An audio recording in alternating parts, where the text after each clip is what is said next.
ఓం శ్రీ సాయినాథాయ నమః. 27వ అధ్యాయం శ్రీ సాయి సచ్చరిత్రం. ప్రస్తావన. గ్రంథములను పవిత్రం చేసి కానుకగా నిచ్చుట. శ్యామ విష్ణు సహస్రనామ పుస్తకం. గీతారహస్యం. కపడ్డే దంపతులు. ప్రస్తావన. బాబా మత గ్రంథములను తమ స్వహస్తములతో సృష్టించి పవిత్రం చేసి వారిని తమ భక్తులకు పారాయణం కొరకు ప్రసాదించుట మొదలగునవి ఈ అధ్యాయంలో చెప్పుకుందాం. మానవుడు సముద్రంలో మునగగానే అన్ని తీర్థములలోనూ పుణ్యనదులలోనూ స్నానం చేసిన పుణ్యఫలం లభించును. అటులనే మానవుడు సద్గురుని పాదారవిందములను ఆశ్రయింపగానే త్రిమూర్తులకు బ్రహ్మ విష్ణు మహేశ్వరులకు నమస్కరించిన ఫలితంతో పాటు పరబ్రహ్మమునకు నమస్కరించిన ఫలితం కూడా లభించును. కోరికలను నెరవేర్చు కల్పతరువు జ్ఞానమునకు సముద్రమును మనకు ఆత్మ సాక్షాత్కారమును కలగజేయునట్టి శ్రీ సాయి మహారాజునకు జయమగుగాక. ఓ సాయి, నీ కథలందు శ్రద్ధను కలగజేయుము. చాతక పక్షి మేఘజలము త్రాగి ఎట్లు సంతసించును అటులనే నీ కథలను చదువువారును వినువారును మిక్కిలి ప్రీతితో వారిని గ్రహింతురుగాక. నీ కథలు వినునప్పుడు వారికి వారి కుటుంబములకు సాత్విక భావములు కలుగునుగాక. వారి శరీరములు చెమరించుగాక. వారి నేత్రములు కన్నీటిచే నిండుగాక. వారి ప్రాణములు స్థిరపడుగాక. వారి మనస్సులు ఏకాగ్రమగుగాక. వారికి గగుర్పాటు గలుగుగాక. వారు వెక్కుచు ఏడ్చి వణికెదరుగాక. వారిలో గల వైషమ్యములు తరతమ భేదములు నిష్క్రమించుగాక. ఇట్లు జరిగినచో గురువుగారి కటాక్షం వారిపైన ప్రసరించినదను కొనవలెను. ఈ భావములు నీలో కలిగినప్పుడు గురువు మిక్కిలి సంతసించి ఆత్మ సాక్షాత్కారమునకు దారి చూపును. మాయాబంధముల నుండి స్వేచ్ఛ పొందుటకు బాబాను హృదయపూర్వకంగా శరణాగతి వేడవలెను. వేదములు నిన్ను మాయయనే మహాసముద్రమును దాటించలేవు. సద్గురువే ఆ పని చేయగలరు. సర్వజీవకోటి యందును భగవంతుని చూచునట్లు చేయగలరు. గ్రంథములను పవిత్రం చేసి కానుకగా నిచ్చుట. ముందటి అధ్యాయంలో బాబా బోధన లోనార్చి తీరులను చూచితిమి. అందులోని ఇంకొక దానిని ఈ అధ్యాయంలో చూచెదము. కొందరు భక్తులు మత గ్రంథములను పారాయణ చేయుటకు బాబా చేతికిచ్చి బాబా పవిత్రం చేసిన పిమ్మట వారిని పుచ్చుకొనేది వారు. అట్టి గ్రంథములు పారాయణ చేయునప్పుడు బాబా తమతో నున్నట్లా భావించేది వారు. ఒకనాడు కాకా మహాజని ఏకనాథ భాగవతమును తీసుకొని షిరిడీకి వచ్చెను. శ్యామ ఆ పుస్తకమును చదువుటకై తీసుకొని మసీదుకు పోయెను. అచ్చట బాబా దానిని తీసుకొని చేతితో తాకి కొన్ని పుటలను త్రిప్పి శ్యామకిచ్చి దానిని తన వద్ద నుంచుకొమ్మనెను. అది కాకా పుస్తకమనియు నందుచే దానిని అతనికిచ్చి వేయవలెననియు శ్యామ చెప్పెను.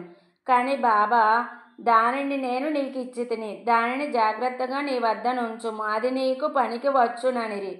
ఈ ప్రకారంగా బాబా అనేక పుస్తకములు శ్యామ వద్ద నుంచెను. కొన్ని దినముల పిమ్మట కాకా మహాజని తిరిగి భాగవతమును తెచ్చి బాబాకి ఇచ్చాను. బాబా దానిని తాకి ప్రసాదముగా మహాజనికే ఇచ్చి దానిని భద్రపరచమనను. అది అతనికి మేలు చేయును అనిరి. కాకా సాష్టాంగ నమస్కారంతో స్వీకరించెను. శ్యామ విష్ణు సహస్రనామ పుస్తకం. శ్యామ బాబాకు మిక్కిలి ప్రియభక్తుడు. బాబా అతనికి మేలు చేయ నిశ్చయించి విష్ణు సహస్రనామమును ప్రసాదముగా నిచ్చెను. దానిని క్రింది విధముగా జరిపెను. ఒకప్పుడు ఒక రామదాసి షిరిడీకి వచ్చెను. కొన్నాళ్ళు అక్కడ నుండెను. ప్రతిరోజు ఉదయమే లేచి ముఖము కడుగుకొని స్నానం చేసి పట్టుబట్టలు ధరించి విభూతి పూసుకొని విష్ణు సహస్రనామమును ఆధ్యాత్మ రామాయణమును శ్రద్ధతో పారాయణ చేయుచుండెను. అతడి గ్రంథములను అనేకసార్లు పారాయణ చేసెను. కొన్ని దినముల పిమ్మట బాబా శ్యామకు మేలు చేయ నిశ్చయించి విష్ణు సహస్రనామ పారాయణ చేయింపదలచెను. కావున రామదాసిని పిలిచి తనకు కడుపు నొప్పిగా నున్నదనియు సోనాముఖి తీసుకొననిదే నొప్పి తగ్గదనియు కనుక బజారుకు పోయి ఆ మందును తీసుకొని రమ్మని కోరెను. పారాయణము ఆపి రామదాసి బజారుకు పోయెను. బాబా తమ గద్దె దిగి రామదాసి పారాయణ చేయు స్థలమునకు వచ్చి విష్ణు సహస్రనామ పుస్తకమును తీసుకొని తమ స్థలమునకు తిరిగి వచ్చి ఇట్లనెను. ఓ శ్యామ, ఈ గ్రంథము మిగుల విలువైనది, ఫలప్రదమైనది కనుక నీకిది బహుకరించుచున్నాను. నీవు దీనిని చదువుము. ఒకప్పుడు నేను మిగుల బాధపడితిని. నా హృదయము కొట్టుకొనెను. నా జీవితం అపాయములో నుండెను. అట్టి సందిగ్ధ స్థితి యందు నేను ఈ పుస్తకమును నా హృదయమునకు హత్తుకొంటిని. శ్యామ అది నాకు గొప్ప మేలు చేసెను. అల్లాయే స్వయముగా వచ్చి బాగు చేసెనని అనుకొంటిని. అందుచే దీనిని నీకిచ్చుచున్నాను. దీనిని కొంచెం ఓపికగా చదువుము. రోజునకొక నామము చదివినను మేలు కలగజేయును. శ్యామ తనకు ఆ పుస్తకం అక్కరలేదనెను. ఆ పుస్తకము రామదాసిది. అతడు పిచ్చివాడు, మొండివాడు, కోపిష్టి కావున వానితో కయ్యం వచ్చుననెను. మరియు తాను అనాగరికుడనగుటచే దేవనాగరి అక్షరములు చదవవలెననెను. వినోదార్థం తనకు రామదాసితో బాబా కయ్యం కలగచేయుచున్నాడని శ్యామ అనుకొనెను గాని బాబా తనకు మేలు కలగచేయుచున్నాడని అనుకొనలేదు. బాబా ఆ సహస్రనామమనే మాలను శ్యామ మెడలో వేయ నిశ్చయించెను. అతడు అనాగరికుడు అయినప్పటికీ బాబాకు ముఖ్య భక్తుడు. బాబా ఈ ప్రకారం అతనిని ప్రపంచ బాధల నుండి తప్పించగోరెను. భగవన్నామ ఫలితం అందరికీ విషదమే. సకల పాపముల నుండి, దురాలోచనల నుండి, చావు పుట్టుకల నుండి అది మనలను తప్పించును. దీనికంటే సులభమైన సాధనం ఇంకొకటి లేదు. అది మనస్సును పావనం చేయటలో మిక్కిలి సమర్థమైనది. దానికి ఎట్టి తంతు కూడా అవసరం లేదు. దానికి నియమములేమియూ లేవు. అది మిగుల సులభమైనది, ఫలప్రదమైనది. శ్యామకు ఇష్టం లేనప్పటికీ వానిచే దానిని అభ్యసింపచేయవలెనని బాబాకు దయ కలిగెను. కనుక దానిని బాబా వానిపై బలవంతముగా రుద్దెను. ఆ ప్రకారముగానే చాలా కాలం క్రిందట ఏకనాథ మహారాజ్ బలవంతముగా విష్ణు సహస్రనామమునొక బీద బ్రాహ్మణునిచే పారాయణ చేయించి వానిని రక్షించెను. విష్ణు సహస్రనామ పారాయణ చిత్తశుద్ధికి ఒక విశాలమైన చక్కటి మార్గము. కాన దానిని బాబా శ్యామకు బలవంతముగా ఇచ్చెను. రామదాసి ధరలో సోనాముఖి తెచ్చెను. అన్నా చించినీకర్ ఎక్కడనే ఉండెను. నారదుని వలె నటించి జరిగినదంతయు వానికి చెప్పెను. రామదాసి వెంటనే కోపంతో మండిపడెను. కోపంతో శ్యామపై పడి శ్యామయ్య కడుపు నొప్పి సాకుతో బాబా తనను బజారునకు పంపునట్లు చేసి ఈ లోపల పుస్తకమును తీసుకొనెనని అనెను. శ్యామను తిట్టనారంభించెను. పుస్తకం ఈయనిచో తల పగలగొట్టుకొందుననెను. శ్యామ నెమ్మదిగా జవాబిచ్చెను. కాని ప్రయోజనం లేకుండెను. అప్పుడు దయతో బాబా రామదాసితో నిట్లు పలికెను. ఓ రామదాసి, ఏమీ సమాచారము? ఎందులకి చికాకు పడుచున్నావు? శ్యామ మనవాడు కదా, అనవసరంగా వాని నేల తిట్టెదవు. ఎందుకు జగడమాడుచున్నావు? నెమ్మదిగా ప్రేమతో మాట్లాడలేవా? ఈ పవిత్రమైన గ్రంథమును నిత్యం పారాయణ చేయుచుంటివి గాని ఇంకను నీ మనసును అపవిత్రముగానే ఆస్వాధీనముగాను ఉండునట్లున్నది. నీవెట్టి రామదాసివయ్యా? సమస్త విషయములందు నీవు నిర్మలుడవుగా నుండవలెను. నీవా పుస్తకమును అంతగాను అభిలషించుట వింతగానున్నది. నిజమైన రామదాసికి మమత కాక సమతయుండవలెను. ఒక పుస్తకం కొరకు శ్యామతో పోరాడుచున్నావా? వెళ్ళు, నీ స్థలములో కూర్చొనుము. ధనమిచ్చిన పుస్తకములు అనేకములు వచ్చును, కానీ మనుష్యులు రారు. బాగా ఆలోచించుము, తెలివిగా ప్రవర్తింపుము. నీ పుస్తకము విలువ ఎంత? శ్యామకు దానితో నెట్టి సంబంధము లేదు. నేనే దానిని తీసుకొని వానికిచ్చితిని. నీకది కంఠపాఠముగా వచ్చును కదా. కావున శ్యామ దానిని చదివి మేలు పొందుననుకొంటిని. అందుచే దానిని అతనికి ఇచ్చితిని. బాబా పలుకులు ఎంత మధురముగా, మెత్తగా, కోమలముగా, అమృతతుల్యముగా నున్నవి. వాని ప్రభావం విచిత్రమైనది. రామదాసి శాంతించెను. దానికి బదులు పంచరత్న గీతయను గ్రంథమును శ్యామ వద్ద తీసుకొనదనెను. శ్యామ మిక్కిలి సంతోషించి ఒక్కటేలా 10 పుస్తకములనిచ్చెదనెను.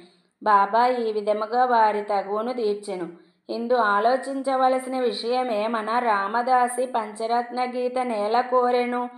అతడు లోనున్న భగవంతుని తెలుసుకొనుటకెన్నడూ యత్నించి ఉండలేదు. ప్రతినిత్యం మత గ్రంథములను మసీదులో బాబా ముందర పారాయణ చేయువాడు. శ్యామతో బాబా ఎదుట ఎలా జగడమాడెను?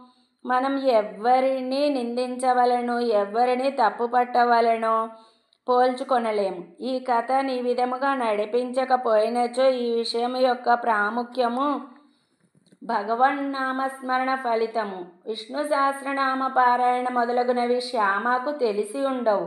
బాబా బోధించు మార్గం ప్రాముఖ్యం కలగజేయ విషయంలో సాటి లేనివి.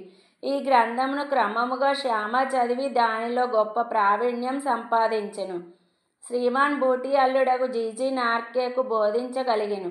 ఈ నార్కే పూనా ఇంజనీరింగ్ కాలేజీ ప్రిన్సిపాల్గా నుండెను.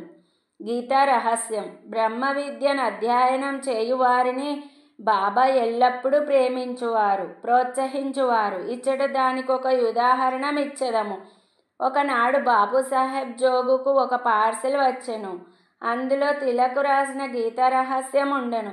అతడు ఆ పార్సిల్ను తన చంకలో పెట్టుకొని మసీదుకు వచ్చెను. బాబాకు సాష్టాంగ నమస్కారం చేయనప్పుడు అది క్రింద పడెను. అదేమని బాబాయ్ అడిగెను. అక్కడనే దానిని విప్పి బాబా చేతిలో ఆ పుస్తకము నుంచెను. బాబా కొన్ని నిమిషములు పుస్తకంలోని పేజీలను త్రిప్పి తన జేబులో నుండి ₹1 తీసి పుస్తకంపై పెట్టి దక్షిణతో కూడా పుస్తకమును జోగునకు అందించెను. దీనిని పూర్తిగా చదువుము, నీకు మేలు కలుగును అనిరి. కపడ్డే దంపతులు. కపడ్డేల వృత్తాంతంతో నీ అధ్యాయంను ముగించదము. ఒకప్పుడు కపడ్డే తన భార్యతో షిరిడీకి వచ్చి కొన్ని నెలలుండెను. దాదాసాహెబ్ కపడ్డే సామాన్యుడు కాడు. అమరావతిలో మిక్కిలి ప్రసిద్ధికెక్కిన ప్లీడరు, మిక్కిలి ధనవంతుడు, ఢిల్లీ కౌన్సిల్లో సభ్యుడు, మిక్కిలి తెలివైనవాడు, గొప్ప వ్యక్తి. కానీ బాబా ముందరనెప్పుడూ నోరు తెరవలేదు. అనేక మంది భక్తులు పలుమారులు బాబాతో మాటలాడిరి, వాదించిరి. కానీ 3 మాత్రమే, కపడ్డే, నోల్కర్, బూటి నిశ్శబ్దంగా కూర్చుండువారు. వారు వినయ విధేయత నమ్రతలున్న ప్రముఖులు. పంచదశిని ఇతరులకు బోధించగలిగిన కపడ్డే బాబా ముందర మసీదులో కూర్చున్నప్పుడు నోరెత్తి మాట్లాడువాడు కాడు. నిజముగా మానవుడు ఎంత చదివిన వాడైనను, వేదపారాయణ చేసిన వాడైనను బ్రహ్మజ్ఞాని ముందర వెలవెలా పోవును. పుస్తక జ్ఞానం బ్రహ్మజ్ఞానం ముందు రాణించదు. దాదాసాహెబ్ కపడ్డే 4 మాసములుండెను. కానీ అతని భార్య 7 మాసములుండెను. ఇద్దరును షిరిడీలో నుండుటచే సంతసించిరి. కపడ్డే గారి భార్య బాబాయందు భక్తి శ్రద్ధలు కలిగి ఉండేడిది. ఆమె బాబాను మిగుల ప్రేమించుచుండెను. ప్రతిరోజు 12 గంటలకు బాబా కొరకు నైవేద్యం స్వయముగా తెచ్చుచుండెను. దానిని బాబాయ్ ఆమోదించిన తర్వాత తాను భోజనం చేయుచుండెను. ఆమె యొక్క నిలకడను, నిశ్చల భక్తిని బాబా ఇతరులకు బోధించనెంచెను. ఆమె ఒకనాడు మధ్యాహ్న భోజన సమయమున ఒక పళ్ళెంలో సాంజ, పూరి, అన్నం, పులుసు, పరమన్నం మొదలగునవి మసీదుకు తెచ్చెను. గంటల కొలది ఊరకనేయుండు బాబాయ్ ఆనాడు వెంటనే లేచి భోజన స్థలంలో కూర్చుండి ఆమె తెచ్చిన పళ్ళెంపై యాకు తీసి త్వరగా తిననారంభించెను. శ్యామ ఇట్లా అడిగెను, ఎందుకీ పక్షపాతం? ఇతరుల పళ్ళెంలో నెట్టివైచెదవు, వాని వైపు చూడనైనా చూడవు, కానీ దీనిని నీ దగ్గర కీడ్చుకొని తినుచున్నావు. ఈమె తెచ్చిన భోజనం ఎందుకంత రుచికరము? ఇది మాకు సమస్యగా నున్నది. బాబా ఇట్లు బోధించెను. ఈ భోజనం యథార్థంగా మిక్కిలి అమూల్యమైనది. గత జన్మలో నీమె ఒక వర్తకుని ఆవు. అది బాగా పాలిచ్చుచుండెను. అచ్చటి నుండి నిష్క్రమించి ఒక తోటమాలి ఇంటిలో జన్మించెను. తదుపరి ఒక క్షత్రియుని ఇంటిలో జన్మించెను. ఒక వర్తకుని వివాహమాడెను. తర్వాత ఒక బ్రాహ్మణుని కుటుంబంలో జన్మించెను. చాలా కాలం పిమ్మట ఆమెను నేను చూచితిని. కావున ఆమె పళ్ళెం నుండి ఇంకనూ కొన్ని ప్రేమయుతమగు ముద్దలను తీసుకొననిండు. ఇట్లనుచు బాబాయ్ ఆమె పళ్ళెం ఖాళీ చేసెను. నోరు చేతులు కడుగుకొని త్రెంపులు తీర్చు తిరిగి తన గద్దెపై కూర్చుండెను. అప్పుడు ఆమె బాబాకు నమస్కరించెను. బాబా కాళ్లను పిసుకుచుండెను. బాబాయ్ ఆమెతో మాట్లాడదొడంగెను. బాబా కాళ్లను తోముచున్న ఆమె చేతులను బాబా తోముటకు ప్రారంభించెను. గురు శిష్యులు ఒండోరలు సేవ చేసుకొంటకు చూచి శ్యామ ఇటులనెను, చాలా బాగా జరుగుచున్నది. భగవంతుడును భక్తురాలను ఒకరికొకరు సేవ చేసుకొనటం మిగుల వింతగానున్నది. ఆమె యథార్థమైన ప్రేమకు సంతసించి బాబా మెల్లగా మృదువైన ఆకర్షించి కంఠంతో రాజారామ్యను మంత్రమును ఎల్లప్పుడూ జపించుమనుచు నిట్లనియెను. నీవిట్లు చేసినచో నీ జీవితాశయమును పొందెదవు. నీ మనస్సు శాంతించును, నీకు మేలగును. ఆధ్యాత్మికము తెలియని వారికి ఇది సామాన్య విషయము వలె గాన్పించును. కానీ అది అట్లు కాదు. అది శక్తిపాతము. అనగా గురువు శిష్యునకు శక్తి ప్రసాదించుట. బాబా యొక్క మాటలు ఎంత బలమైనవి, ఎంత ఫలవంతమైనవి. ఒక్క క్షణంలోనవి ఆమె హృదయంలో ప్రవేశించి స్థిరపడెను. ఈ విషయం గురువునకు శిష్యునకు గల సంబంధమును బోధించుచున్నది. ఇద్దరూ పరస్పరం ప్రేమించి సేవ చేసుకొనవలెను.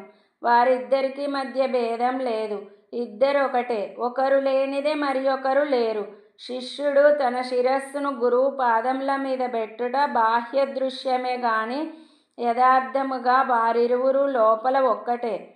వారి మధ్య భేదం పాటించువారు పక్వమునకు రానివారు, సంపూర్ణ జ్ఞానం లేనివారును. 27వ అధ్యాయం సంపూర్ణం. సద్గురు శ్రీ సాయినాథార్పణమస్తు. శుభం భవతు. Thanks for watching Devotional Updates channel. Please like, share and subscribe to this channel for more updates. Thank you.